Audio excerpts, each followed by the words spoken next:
despite the bad weather. And sa mga nanonood po online, I hope that you are safe and sound po. Wow, what a nice sentiment from Miss Angela Dibuba. I hope everyone's keeping well. I hope everyone is staying dry, staying safe. Lalo na yung tipahin natin. Another big hand for Miss Angela Muji, guys. Yo! Buhay na buhay ang diwa ng fans. We love it. And of course, joining her, one of the most beloved rising stars of his generation. We first fell in love with this man as Yuri Hanamichi sa ang Punyanan Section E and went on to prove his versatility by taking on yet a brand new role, a brand new challenge in the form of this project, seducing Drake Palma. And yes, he showed us he could shine in his own light and his own new role. Let's give it up for none other than Mr. Robin Angeles. Hello po sa inyo lahat. Hi, Robin. Hi. Thank you so much po sa pagpunta niyo dito kahit na maulan. Pinuntahan niyo kami. Maraming salamat po. Ayun, makakaupo na po kayo. Ang ating tambalan.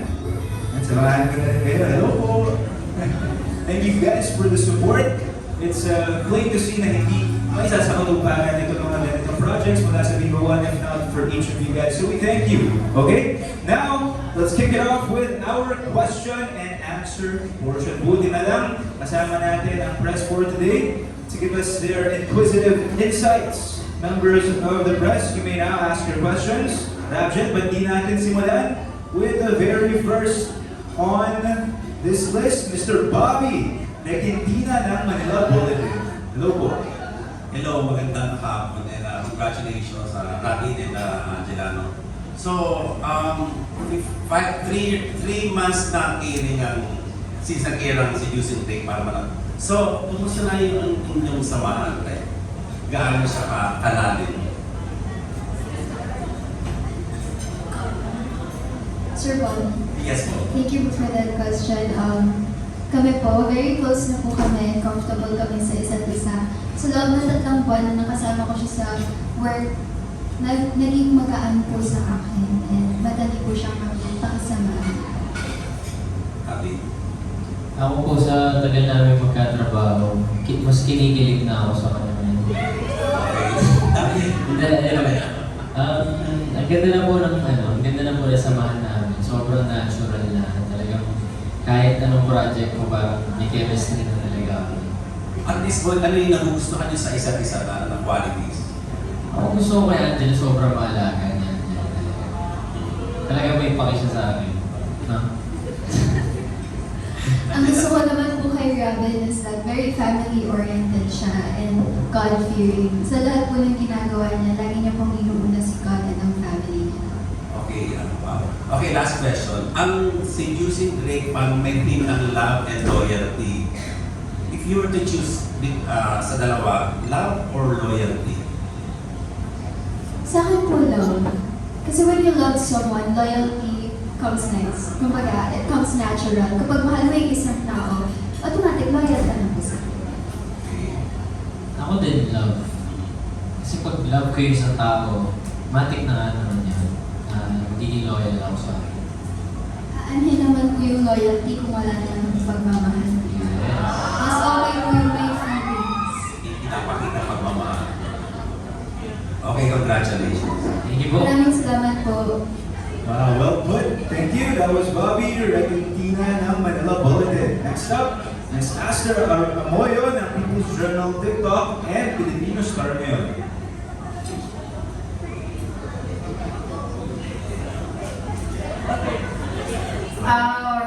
Sa inyong dalawa, doon sa 3 months na nagsama kayo or magkasama kayo, anong na-discover niyo sa isa't isa? Na-discover ko po yung makulit niyang side. Kasi before po kami mag-work, nakasama ko na po siya sa Montya, pero hindi po kami nagkaka-eksena. So wala po kami batuhan ng linya, hindi rin po kami nakakapag-hangout. So, nung nakilala ko po si Robin sa Seducing Drake Palma, makulit po pala siya sobra. Nakakatawa po kasi nakaka-hype ng energy on set. Imbis na mapagod ka, matatawa ka na lang sa kanya.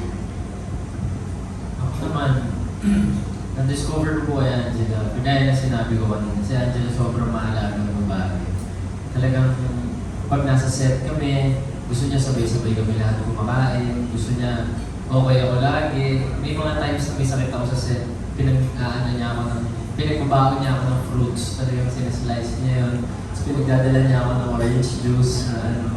Wala lang, yun po yung pinaka gusto ko talaga sa akin, sa formula niya. Follow up. Kanina sinabi mo earlier na kinikilig ka na kay Angela. Nasa ang level na yung pagkakaibigan mo? 1 out of 10 po. Parang, Out of 10. sige. Ano na, 9 na. Kulang po ng 1 kasi I'm the one he needs. Hindi ko naisip yun eh. Thank you po. Salamat po. Lastly, si Angela ba is a girlfriend material? Oo naman. Ako. Like, same question sa iyo, Angela. Is he a boyfriend material? Ay, yes po. Kung sinasabi niya po gusto niya na maalaga ko sa kanya, maalaga din po siya. Sobrang maalaga po niya and nag-aalala po siya sa akin. Lagi kung kumain na ba ako, kung nakarating na ba ako ang set, kung safe ba ako nakauwi. Maalaga din po siya. Iirit pa ako ng isa. Anong pinaka-most memorable experience niyo working together? Hindi niyo makakalimutan. Sorry, I don't know if I should say this, pero for me po, ito po talaga yung pinaka-memorable sa akin. Natapilok po ako sa stairs. Natapilok po ako sa stairs and hindi ko po in-expect na para patawanin niya ako, gagawin niya tong bagay na to. So, ginagawa po ako ng first aid. Dahil natapilok po ako, dinablog po yung paa ko sa ice bucket. And then the broad was joking na, guys, kuya na kayo ng yellow for your tumblers. Joke lang naman to make everything lighter para hindi na ako umiyak. Pero siya po, tinutuon niya po talaga. Kumuha po siya ng handful of ice from the bucket na nakalugtog pa yung paa ko. Sinagay niya sa tumbler niya and he sipped it. Tapos I'm like, yuck! Not coming out. Pero natawa po ako, hindi na ako umiiyak. And yun po yung effort na hindi ko makakalimutan because no one in their right minds would have. Pero he did for the sake of trying to make me feel better. I really like that. Ako ano, every day po ng taping namin sobrang memorable para sa akin. Totoo yun, totoo. Parang pagkasama kita sobrang memorable lagi. Yan. Alright, thank you, and good luck to your love team. Sana Thank you so much po. Sana maging totoo.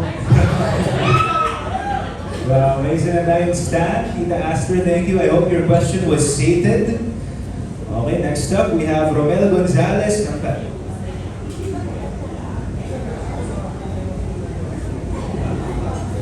Para sa inyong dalawa, anong naging reaction niyo sa sobrang success ng Seducing Drake Bag? In-expect niyo na ba o nagulat pa kayo na super successful ang show? Ako po, from the start, hindi na po ako nag-e-expect. Kaya kung ano man nangyari, natatanggap ko po ng buong-buo. Kaya po nung nakita ko na unti-unti po nakikilala yung Seducing Drake Palma, sobrang tuwa po po. And grateful po ako sa lahat ng mga sumusuporta po hanggang ngayon.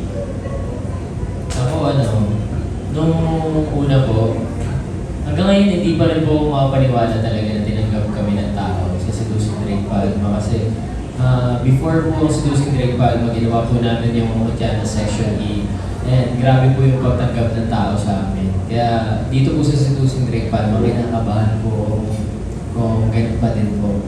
Pero sobrang kinikilig po ako ngayon kasi talaga sinuportahan po nila talaga. Yan po. And for my last question, what if, pero naman sana na sa next project niyo hindi kayo magpa-partner, papayag pa kayo?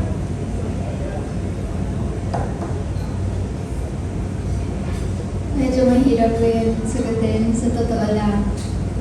Pero kung mabigyan man po kami ng projects na hindi kami ang magka-partner nasa stage po kami ng career namin wherein gutom na gutom po kami for projects and we would not decline it because a blessing is a blessing. And kung saan man po kami dalhin ng karera namin, alam naman po namin sa isa't isa na nandyan kami para sa isa't isa. Ang ganda naman sinabi mo. Okay, yun din po yung sasabihin ko, di ba? Hindi, totoo. Totoo, di ba? Kung may ibibigay man po sila na project sa amin, wala naman po kami tatanggihan. Talagang tatanggapin po namin yan palagi kasi sobrang masasalamat na po. May project na po yan. Pero kung hindi man po kami magka-love team, sa mga susunod po, pwede naman po kami magka-love team ulit, di ba? Yeah, support na lang po kami sa isa't isa palagi. Ayun, thank you. Ang huhusay ng sumagot. And congratulations. Salamat po. Salamat po. Siya nga, no? Ang uhusay talaga sumagot. That was Romel Gonzalez ng PEP. Next up, it's Roldan Castro ng Abante Tunay. Ano po yung mga na-miss nyo sa isa't isa bago matatapos itong serye magpipinali? Ano mamimiss ko sa'yo? Siguro po wala po akong mamimiss sa kanya kasi may gagawin pa po kami isa pa. Ikaw ba? Ano mamimiss mo ko sa alim? Mamimiss ko po yung pangungulit po niya. Yung tipong kakatapos lang po namin sa isang eksena, uupo pa lang ako ng upuan. Pipikit pa lang ako, hihilahin niya na po yung paa ko. yung huli na talaga, yung pinaka-mamimiss na. Tapos ano yung pinaka-pet nyo na physical asset mo sa isa't isa? Physical asset po. Katangian ko. Oo, lalo na sa face nyo.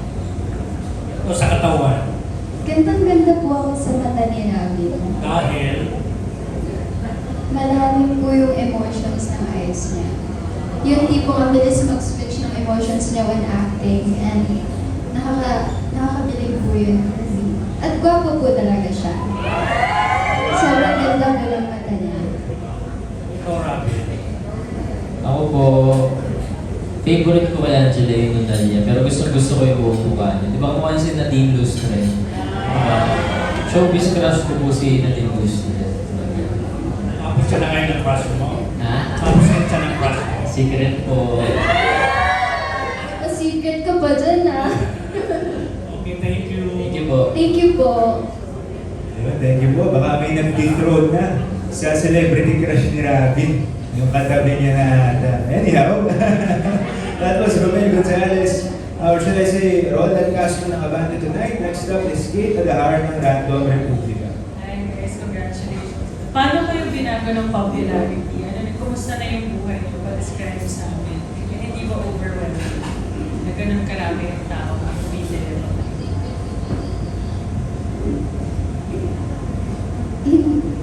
Sa totoo lang po, hindi ko po ina-expect na may magbabago man sa amin kasi lagi pong sinasabi sa amin na keep my feet on the ground. And kapag may nakakakilala man po sa amin, tapos kasama ko yung tatay ko, proud na proud po siya at yun po yung kinakatawa ko po. Yung papa ko po pag nasa labas kami, kahit hindi po ako kilala ng tao, sabihin niya, "Uy, nanonood ka ba ng Seducing Great Palma? Ito ang kakubita doon, si Alice! So si Alice, gusto niyo po magpa-picture?" Tapos ako po mismo, nahihiya ako, pero na-realize ko, ganun lang po siya ka-proud sa akin. And, ayun po, sobrang saya ko po na may napapatunayan na po ako kahit paano sa ilang years po na pinaghirapan ko po. Ako naman po, sobrang pasasalamat ko sa mga nagawa ko kong project. And itong Seducing Great Palma, isa ito sa mga project talaga na nabago na sobrang buhay ko. Pero ito din yung project na nagturo sa akin na dapat yung buhay ko lang yung nagbabago pero hindi ako. Diba? Kung paano dapat ako nagsimula, pero pa rin ako. Kung makaka-conceptualize kayo ng project for the dalawa, ano yung gusto? Ako po, gusto kong project para sa amin dalawa talaga. Ito na po yung paparating na movie namin. Talagang pangarap ko tong role na to. Ikaw, ano ba? Ako din po, pero if may isa pa gusto ko po horrors. Thank you. Thank you Thank po. you so much po. Thank you so much. Opo, that was Kate Adahar ng Random Republica. Next up, it's Dolly Ann Carvajal ng Philippine Star.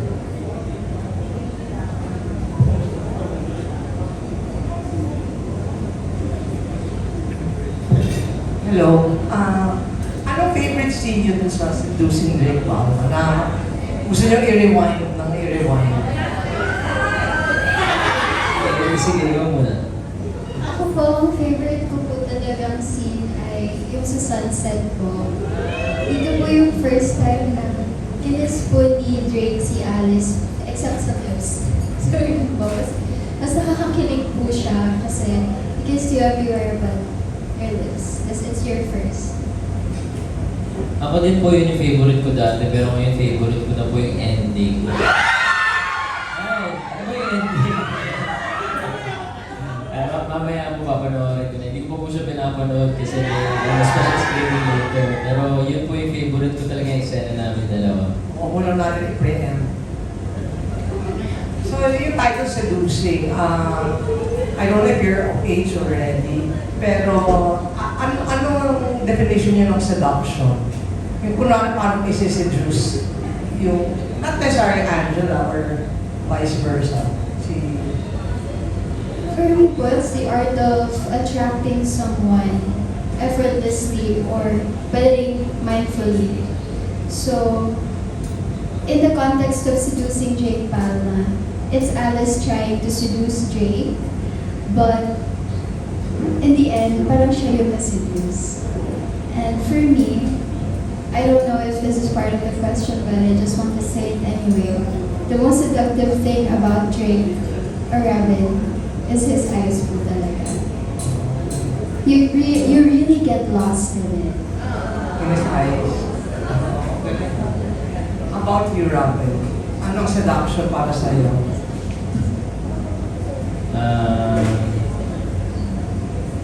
Siguro po seduction para sa amin, ano talaga, parang pag pinapakita na sa akin ng babae yung kung paano paano siya makisama sa akin, yun talaga yung nakaka-seduce para sa akin. Kung paano niya ako alagaan, kung paano yung ugali niya sa akin, yun talaga yung tinitingnan ko sa isang babae. So, na-achieve ba yun ni Angela? Ay, Achieve na achieve. opo naman. Thank you. Thank you po. Thank you po. Yun, mission accomplished. Mission accomplished. Thank you so much, Ms. Dolly Ann Carvajal of Philippine Star. Up next, si Mark Magadia ng Maganda Ba Movie. Hi guys. Hello po. Question ko lang, since matatapos na yung first season ng Seducing Drake Palma, ano yung parang natutunan ninyo sa mga characters ninyo na you think is malaki na itulong sa inyo, sa pag-improve sa inyong character? For me po, ang natutunan ko kay Alice is that she's so passionate about being in love. Kapag mahal niya yung tao, hindi siya basta-basta susuko lang. Ipaglalaban niya po talaga. And that kind of attitude and energy is something that I want to apply in my life. Na kahit ang dami ng pagsubok, hindi ako basta-basta susuko at lalaban lang ako. Dahil ito talaga yung mahal ko. Ako naman po, pinaka natutunan ko kay Drake talaga na okay lang maging hindi okay. Hindi kailangan lagi malakas ka. Okay lang minsan magpakita ka ng emosyon mo. Yun. Ako po kasi parang ako si Drake, yung parang hindi mo mahalata sa kanya ng dami niyang pinagdadaanan. Lagi ko po tinatago yun. Pero ngayon, parang pag may problema ako, sinasabi ko na talaga. Ganun na siya. Tinatanggap ko na talaga siya. Yun po. And second question ko na lang, paano niyo masasabi na okay lang na ihinto na yung pag-seduce sa isang goal or sa isang tao? May limitasyon ba? Or ano yung parang trigger para sa inyo? Para sabihin niya na it's time to stop na yung pag-seduce. Kung paano man i-define yung seduction, ano yung parang magti-trigger sa inyo to stop it for you, for your own For me kasi, dapat po clear yung motive mo kung bakit mo po isi-seduce yung tao. Kung gusto mo po ba siyang magpagusto sa'yo, o kung gusto mo lang po ba siyang i-date lang or good time lang. But for me, feeling ko kapag it's time to stop, kapag nag-set na ng boundary, yung tinatry mo i-seduce. Kapag sinabi na oh, hanggang friends lang tayo, in short, taga-busted ka. Pero, personally, I haven't tried to seduce anyone man. But if I were to seduce someone, I think my cue to stop would be kapag okay na kami, kapag nakuha ko na siya. Or kapag sinabi niya sa akin na, I don't like you. Yun po. Thank you po. Okay po, parang wala pa po akong siniseduce. Wala pa nagseduce sa akin. So, hindi ko pa na-experience yun. Pero, siguro titigil lang ako. Siguro hindi nga ako titigil. Hindi ako titigil. Gagawin ko lahat para lang. Oo. Hindi, yun po. Pero pag talagang ayaw na niya, siguro. Yung talagang sinabi, tumigil ka na. Yun po. Thank you. Salamat. Thank you po.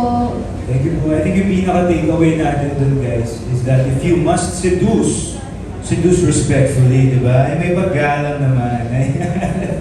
Okay, and set boundaries. Alright, thank you for that question, Mark Magalia. And next up is Jojo Manaligan ng Rider PH Studio. At meron bang linya yung character niyo sa Seducing Drake Palma na feel yung sabihin ng time niya dahil sa totoo lang gusto niyong sabihin sa isa't isa? I'm territorial. Yun po talaga yung pinaka-feel na feel ko linya ni Drake Palma. Ganun din po kasi ako. Na gusto mong sabihin sa kanya? Gusto ko na sabihin. Yeah. Wow, Angela. Ako po, wala po akong maisip ngayon, honestly. Pero, I think it would be, my favorite line na lang po siguro would be, Solimeter, which means only you. Kasi my only choice would be you. Yun po. Thank you po. Thank you po. Thank you. Last question ko.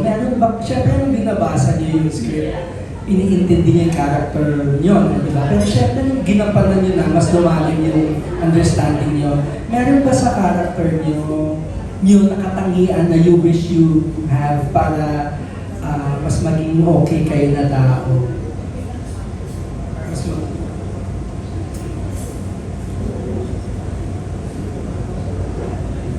For me, ang gusto ko po kay Alice, yung pagiging headstrong niya.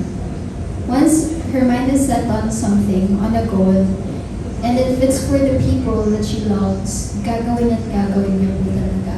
Kahit pa mahirapan siya at marami mang pagsubok na tumaan sa goal na yun.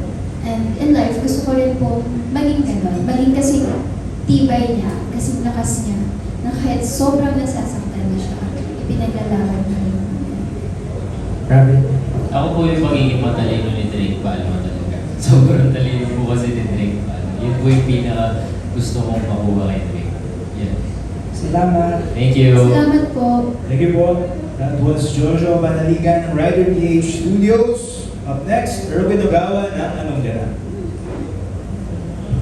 Hello guys! Okay, you said earlier na ibang level na yung chemistry niya, right?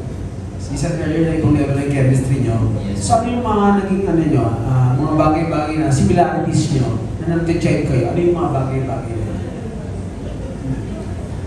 Siguro yung magkamukha tayo. No? Hindi. Sobrang dami po namin similarities na bago-bago lang po namin na-discover. Kasi ngayon, talagang dahil lang sa Seducing Drake Palma kaya kami naging close. Isa na siguro dun yung yung kulitan namin dalawa. Talagang kahit ano pang kulitan niya, nagkakasundo kami lagi. Yeah, pero, ikaw ba? So mga likes, mga gusto mga bagay-bagay, yung mga ganun ba? Pagkain, movies, music, yung mga ganun ba? Mga Wala similarities. po eh. Similarities sa likes namin. Magkaiba po yung taste namin. Kunyari na po sa music. Magkaiba po eh. Gang yung music ko. Ano music? Ano music niya? Geng-geng. Madalang sa kanta yung Pero pinapakinggan na ni Jelly kasi wala siyang choice kung sa TV hindi ko marinig. nakakatawa naman siya. Pero opposite sa trap naman, no? Di ba? Oo. Opposite sa trap. importante.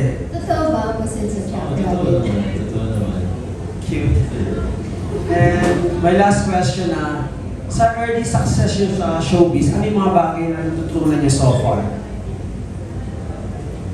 Hanggang ngayon po, tinatak ko talaga to sa ulo ko na bawal lumaki yung ulo mo.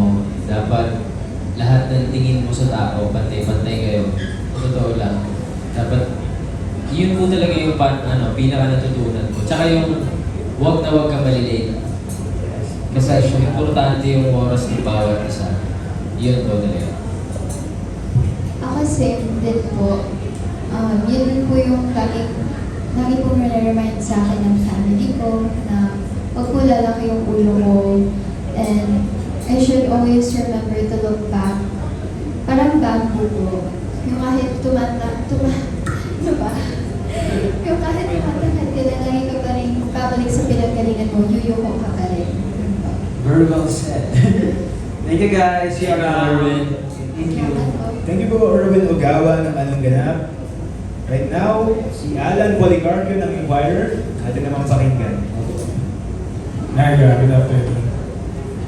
Hello po. So, how would you describe yung chemistry niyo together and how much of it is parang natural and meron din bang part na kailangan yung i-work on talaga as a pair? Sa totoo lang po, pagdating po sa mga scenes na kilig-kilig, I don't even have to act na kilig-kilig. I don't have to act that much kasi kilig-kilig po talaga ako sa kanya. So I would say na naturally, I'm attracted to him. At yung chemistry naman, I think nag-work naman po siya. What do you think, Rob? Ayun po, yung chemistry nga naman namin, natural naman nga po siya. Pero marami pa po kami matututunan, marami pa kami pwedeng aralin para mas mapasolid pa yung chemistry namin sa isa't isa. And kanina nabanggit yung about boundaries. Like, kayo ba pag sa work, parang do you also set boundaries sa isa't isa, parang professionally, things like that? Ako wala akong boundaries. Ikaw ba? Ako naman po, even if I'm not vocal about my boundaries, Robin is the type of person who respects people naman po and their privacy. So, may boundary din naman po kami sa work, even if we don't say it out loud. And may particular parang instance ba or moment sa set that you felt that way, Angela, na parang respect niya naturally yung boundaries? Simple things lang po, like, kunyari kapag nasa holding area po kami, tapos magkahulay po yung guys and girls, kapag tatawagin na po ako, doon lang siya sa bench, hindi siya papasok na basta-basta. Tatawagin lang na po ako. Diba, Rob? Yes po. Lastly, anong reaction nyo when you first saw the script for the Sa movie? For the movie and the finale episode na Drake Palma? For the finale episode of Seducing Drake Palma, medyo nalungkot ako sa ending. Yun yung kasi aalis. Sa mga hindi pa nakakapanood po, spoiler alert. Pero aalis na po si Alice, kaya nakakalungkot lang po na magiging LDR sila. Pero, ayun po, sa movie naman po, first reaction ko po is, wow, this is a really big film and kailangan po namin galingan. Ako naman, sa Seducing Drake Palma, doon sa last episode mo talaga, gaya na sabi ko kanina, favorite scene ko yun. Pero, nung nabasa ko yung script, doon sa last part talaga, sobrang kinakabahan ako kasi sabi ni Drake, pag-usapan nyo yan, kayo na yan. Pag-usapan nyo kung paano nyo gagawin yung kissing scene na ganyan. So, sobrang po ako kinakabahan kung paano ko siya kakausapin kasi ayoko naman mabastos siya, ganyan. Hindi namin alam kung paano pag-uusapan yung kissing scene. Yan. Tapos yung sa movie naman, nung nabasa ko po yung script, parang hindi ako makapaniwala na sa amin po napunta yung movie na yun. Kasi parang ang tagal ko na pong pinagpe-pray na bigyan ako ng ganong klaseng project. Gusto ko po talagang, basta gusto ko man po sabihin sa inyo pero sobrang solid po kasi yung project para sa amin. Kasi sobrang laki niya talaga para sa amin. Yun po. Salamat and good luck. Thank you po. Thank you po. Alan Policarpio ng Inquirer, maraming salamat po. Up next, we have Alan Zancon ng Stars Photo. He is over there. Hello, congratulations to both of you. Yung unang tanong ko, dahil ang title is nung katatapos ng teleserye is yung Seducing Drake Palma. Kayo personally, paano yung paraan para ma-seduce yung bawat isa? Anong paraan para ma-seduce si Robin? Anong paraan para ma-seduce si Angela in real life?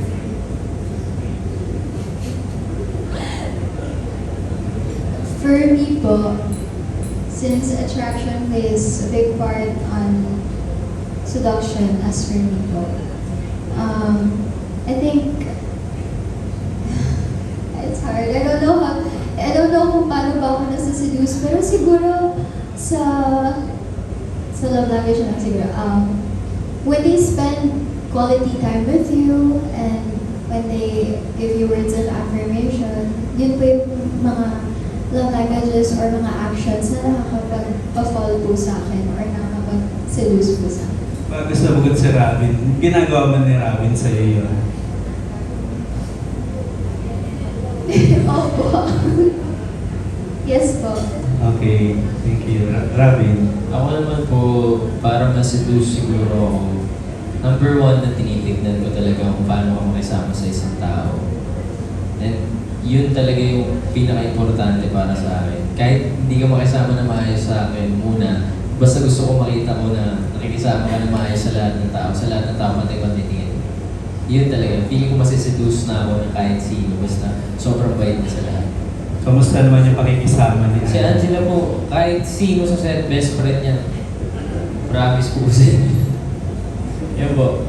Thank you. Salamat po. Yung second question ko, during the Bibarkada concert, nag-trending yung memorable kiss yung dalawa on stage. Pero gusto lang naming malaman, behind the scene, kung ano ba yun, nadala ba kayo sa eksena? Nung time na kumakanta kayo, bigla na lang nagkaroon ng kissing scene? Or parang it's that script na dapat yung gawin? Para malaman lang rin ng mga fans ninyo. Actually, nasa script po yun. Pero talagang nadala kami sa isa't isa. Ako, nadala ka ba?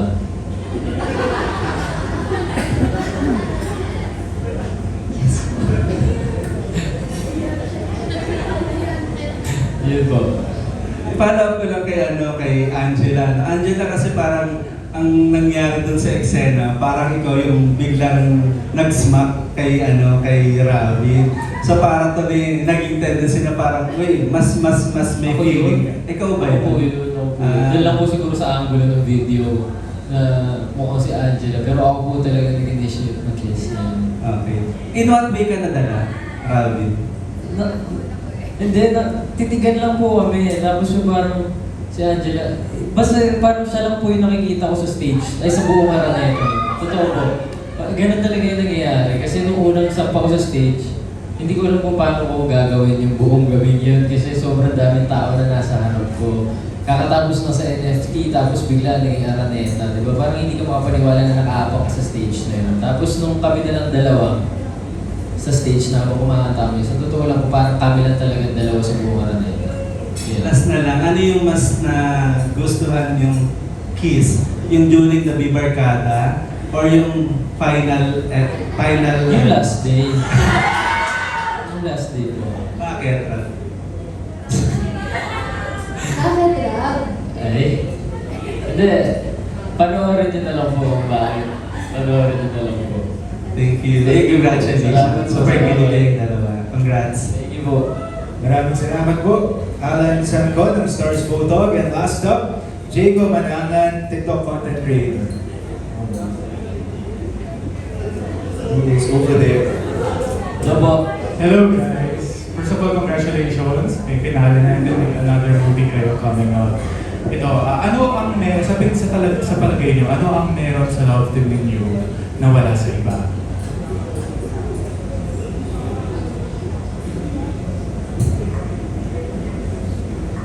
Ako naman po, hindi po ako masyadong maalam sa personal relationships ng other love teams. Pero sa love team po namin, what I know is there is a genuine connection po between us.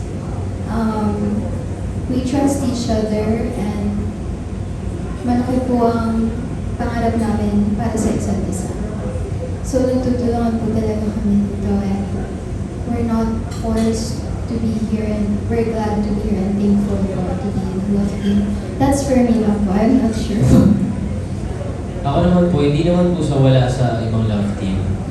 Pero pinaka-solid po talaga sa love team namin is yung suporta namin talaga sa isa't isa. Na talagang tulungan po kami kahit nasaan kami, magkakampi talaga kami. Talagang nakasuporta talaga ako sa isa't isa palagi. Yun po. And my last question, ano ang mensahe niyo sa mga fans na nandito rin na nanonood sa inyo at sumusuporta sa show niyo and sa movie niyo and sa love team niyo? Now it's your chance to... Ayun po, sa lahat po ng mga taong patuloy na sumusuporta sa amin, palagi ko po ito sinasabi sa kanila, alam na nila to, pero hindi po dahil sa kanila lahat talaga, wala kami dito. Kung ano man po yung ginagawa namin ngayon, kumukuha kami ng lakas na loob galing sa kanila. Lagi po yung pag nagpipray po ako, parang lagi ko sinasabi kay Lord, bigyan mo ako ng lakas, bigyan mo ako ng galing. Gusto kong magpasaya pa na mas marami pang tao. Diba? Kaya dahil po sa kanila yun, kaya lumalakas po yung loob ko dahil sa Lord. Yun po. Ako po, same sentiments po with Robin. Very grateful po ako sa lahat ng mga sumusuporta from the start hanggang ngayon po. Sa mga malaki po yung tiwala sa amin, sa hindi po kami sinusukuhan. Pinapakita niyo po sa amin kung ano po yung tunay na pagmamahal at nafe-feel namin yan sa inyo. We're always grateful to have you. Sabi nga ni Robin, wala kami dito sa inuupuan namin ngayon kung hindi po dahil sa inyo. Kaya malaki po ang utang na loob namin sa inyo and what we aim for is your happiness. Kapag happy po kayo, happy din po kami. Thank you so much sa inyo lahat. Love you guys. Love you po. Congratulations. Thank you po. Thank you. Maraming salamat po sa lahat ng mga nagtanong. We have something very special prepared and lined up. Pero bago natin panoorin yan, bago po natin makita yung konting snippet ng premiere ng debut ng tambalang ito on the silver screen, on the big screen, meron lang akong gustong itanong sa inyong dalawa. Now, let's go off script a bit. Okay? So, gusto ko ilarawan nyo. Sige, punta ako dyan guys. So guys, ilarawan nyo ng konti yung mga characters nyo. Pwede ba yun? Pero without giving too much away. Like halimbawa, yung character mo ba sa movie, Robin, Angela, dalawa yung mata? Dalawa naman. Dalawa naman. Eh yung paa, dalawa. Dalawa din. Yung balikat. Napuputol. Hindi, parang, pre, I disagree. I beg to differ. Parang, nakita ko na kasi parang 6 yung balikat. 1, 2, 3, 4, 5, 6! Hey! Hala! Pala yun. Grabe guys! Paano nangyari yun? Parang nagkagana na ng pusa yun guys. Walang intervention ko at all. So since may akbayan serye na yung nangyayari, panoorin na natin yung teaser for their very first debut guys on the silver screen. Bilangan nyo naman ako, 5!